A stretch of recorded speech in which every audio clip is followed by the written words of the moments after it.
So what often goes through a narcissist's mind when they see you cry? Now, I'm sure there's been times if you've interacted with a narcissist, been involved with a narcissist, where you've had emotions, you've had feelings, and you've cried, or you've gotten upset in front of them, or you've had a panic attack, or whatever has drawn you to that place of feeling high emotions. It's happened, and it's happened in front of the narcissist. A lot of times, they will have a couple different responses. They'll either rage back at you, they'll get mad that you're showing emotion, and they'll start yelling, screaming, pushing you into a corner, like really triggering you to cry even more, to have more of a response. Other times they'll just shut down. They'll literally stonewall. They'll sit there on the couch while you're beside them or across from them, and you literally be weeping your eyes out, and they won't move a muscle. They won't even blink. Perhaps they'll even turn on the TV or pick up their phone and distract themselves from whatever is going on. Other times they just leave and just act like it's never happened. Other times, like I said, with the rage, they'll just accelerate it, where they even get to the point where they might mimic you or even like mock you. These people sometimes will get to the place where they enjoy seeing someone else's pain, and they'll make fun of it. And it's really awful. It's really not a good place to be when someone is interacting with that. So why does that happen? A lot of times the narcissist is coming from a place of shame or vulnerability or insecurity that has kind of produced them or made them to be the way they are. And sometimes they've got to the place where they've shut down their emotions. They can literally walk into a room, be like, I can't feel in this moment. I shouldn't feel, so I'm going to shut it down. That a lot of times happens in like the stonewalling effect, where you're crying, you're explaining your feelings, trying to talk through emotions, and they literally just like blank stare at you. Like they don't interact, they don't communicate, anything like that. They literally shut down, whether that's picking up their phone, watching TV, playing a game, maybe even walking out. And a lot of times they're doing this because they've conditioned themselves over a period of time when they get into an uncomfortable situation that they're not comfortable with. Because remember, they haven't processed their emotions. They haven't learned how to grow through that emotional growth process. A lot of times they'll get to a place where they'll just literally shut down. And a lot of times it's a reaction response of, I'm feeling uncomfortable, I'm feeling vulnerable, I'm feeling these emotions that I've never had to think about or had to process, so I'll just shut down so I don't feel them. If I don't feel them, then they're not real. If they're not real, then they don't exist and I don't have to worry about them. I can focus on something else. This is why a lot of narcissists will come out and say that you're manipulating them, or you're trying to coerce them with your tears, or with like how you're crying or being upset or things like that. Because a lot of times the narcissist will use those tactics to be able to manipulate and coerce someone else to do something. So as a result, they think, this person has it out for me. This person's going to get me. With narcissism, a lot of times they're not in tune with their feelings. Again, they've been brought up with either like physical, emotional, mental abuse or trauma that a lot of times has put in like this like safety reaction of like, I'm just going to shut down. Other times the narcissist will get to the place where they'll just rage and they'll get more upset. They'll get more frustrated. They'll start yelling and screaming at you, crying. With this, a lot of it actually comes back to shame. And comes back to the place where there's small moments where they start to realize that what they did caused a response. And the response they got from you wasn't one that they liked. So that means it hits their ego, it hits their pride. But sometimes that response that they get isn't one they like, because they realize, even for a slight second, that they realize the reason that you're crying or the reason that you're upset is directly correlated back to them. Now, for most people, we think like, yeah, that's obvious.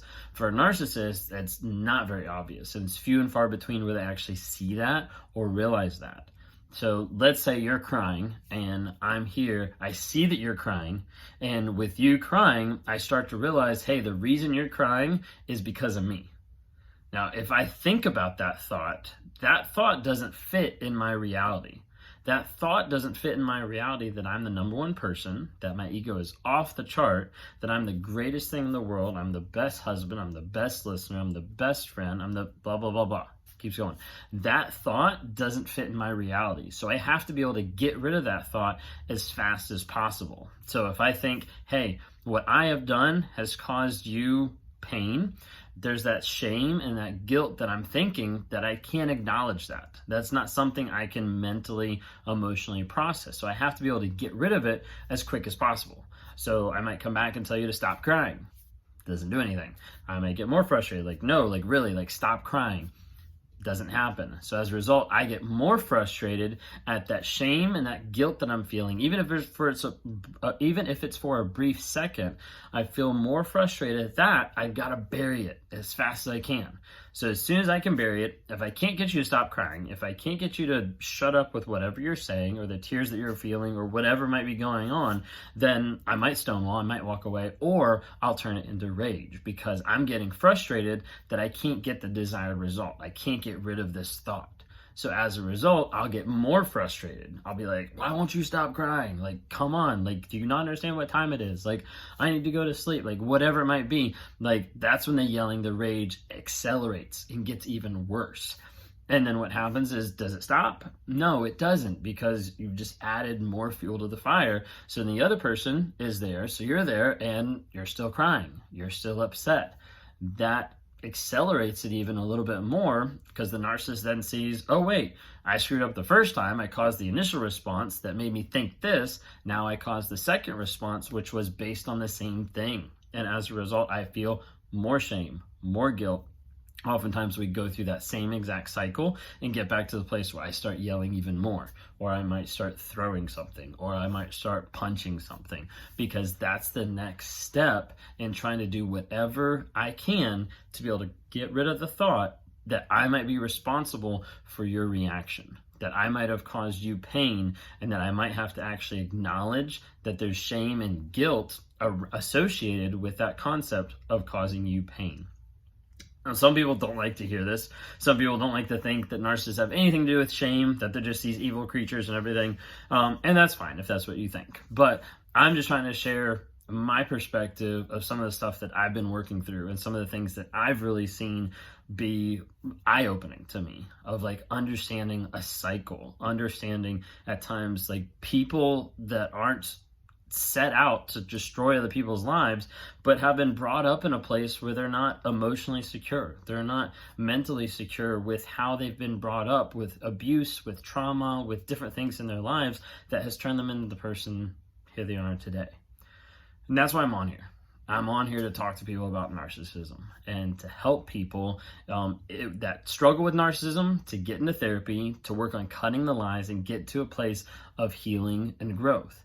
And then I also work with people that have been abused by narcissists and are struggling with breaking out of the trauma bond or working through different things. So as a result, I have on my website, rawmotivations.com, where people can go on, they can schedule a time with me just to be able to meet over like Zoom and do like a one-on-one conversation. Like sometimes I'm answering questions of why a narcissist does something so the other person can understand and have peace of mind. Other times I'm trying to work through different things that they've thought of or that they're questioning themselves to be like, hey, did the narcissist actually care? Well, let's go back and let's revisit what they've actually done or how they've actually acted.